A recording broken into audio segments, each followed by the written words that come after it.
በአንድ ወቅት አልበርት አንስታይን እንዲህ ብሎ ነበር፣ ቀለል አድርጋችሁ ማስረዳት ካልቻላችሁ እናንተም አልገባችሁ። ትክክለኛ የአጠናን ዘዴን ባለመከተላችን ለብዙ ሰዓታት አንገታችንን ደፍተን ያጠናነው ትምህርት ለፈተና ስንቀመጥ ድራሽ አባቱ የሚጠፋብን ሰዎች ብዙዎች ነን። ስለሆነም ይህን ችግር ከስር መሰረቱ ሊቀርፍ የሚችል ምርጥ ዘዴን ይዤላችሁ መጥቻለሁ። ይህም ዘዴ አንዴ ያነበብነው ነገር በፍጹም ከውስጣችን እንዳይጠፋ የሚያደርግ በሳይንስ የተረጋገጠ አጠናን ዘዴ ነው። በዚህ ቪዲዮ ያጠናነውን ለማስታወስ የሚጠቅሙንን ሶስቱን ቴክኒኮች the 3 R's of remembering የሚባሉትን ከመርሳት ጋር በተያያዘ ያለውን ሳይንሳዊ ግኝት ሳይንስ ኦፍ ፎርጌቲንግ ስኬታማ ለመሆን ልንከተል የሚገባውን ያጠናን ዘዴ ወይም ስተዲ ቴክኒክ ምን እንደሆኑ አንድ ባንድ እናያለን። መጀመሪያ ግን የሰው ልጅ አእምሮ እንዴት እንደሚሰራ መገንዘብ እጅግ አስፈላጊ ነው። ከሰው ልጅ አእምሮ አሰራር ጋር በተያያዘ ሶስት ቁልፍ ኩነቶች አሉ። ብዙ ጊዜ the 3 R's ተብሎ ይጠራል። ማለትም ሪኮርዲንግ፣ ሪቴኒንግ እና ሪትሪቪንግ። እስኪ የሶስቱን ምንነት እንመልከት።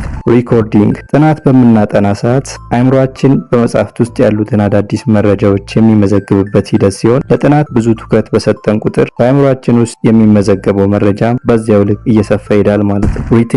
ሪቴኒንግ ማለት ደግሞ በአእምሮ ውስጥ የተመዘገበው አዲስ መረጃን የማቆየት አቅም ሲሆን እዚህ ጋር ነው እንግዲህ የብዙዎቻችን ያነበብነውን አዳዲስ መረጃ የማቆየት እክል የሚገጥመን። ያገኘናቸውን አዳዲስ ኢንፎርሜሽንስ ፕራክቲካሊ ቀድሞውኑ ከምናውቀው የዓለም እውነትና ህጎች ጋር በማያያዝ ለመያዝ ካልሞከርን ወዲያውኑ እንረሳዋለን። ሪትሪቪንግ ማለት ደግሞ ያነበብነውንና የግል እውቀታችን ያደረግነውን አዲስ መረጃ አስፈላጊ በሆነ ሰዓት አስታውሰንና አውጥተን በተግባር መጠቀም መቻል ማለት ነው። ማለትም ያጠናነውን ነገር ኢንተርፕሬት ወይም መተርጎም። ለምሳሌ በፈተና ጊዜ ጥያቄዎችን በብቃት መመለስ ወይም መግቢያ ላይ እንዳለው ያገኘነውን እውቀት በቀላል ቋንቋ ለሰው ማስረዳት እንችላለን የሚለውን ማረጋገጥ ያስፈልጋል።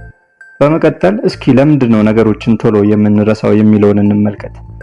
በ18ኛው መቶ ክፍለ ዘመን መጨረሻ አካባቢ በጀርመን ሀገር ታዋቂ ሳይኮሎጂስት የነበረ ሰው የሰው ልጅ የተማረውን ነገር በሚገርም ፍጥነት እንደሚረሳ የሚያሳይ the forgetting curve የተሰኘ የምርምር ውጤት ይፋ አደረገ። በዚህም መሰረት አንድ ሰው ያወቀውን ወይም የሰማውን መረጃ 70% ያህሉን ወዲያውኑ በአንድ ቀን፣ 90%ን ደግሞ በአንድ ሳምንት ውስጥ ይረሳዋል። ለዚህ ነው ለረጅም ጊዜ ቁጭ ብሎ ማጥናት ወይም መሸምደድ ጥቅም የለውም የሚባለው። ታዲያ ትንሽ ሰዓታት እንትን ሰቃይ ተማሪ የሚያደርገን ሳይንሳዊ ያጠናን ዘዴዎችስ ምንድናቸው የሚለውን እንመልከት።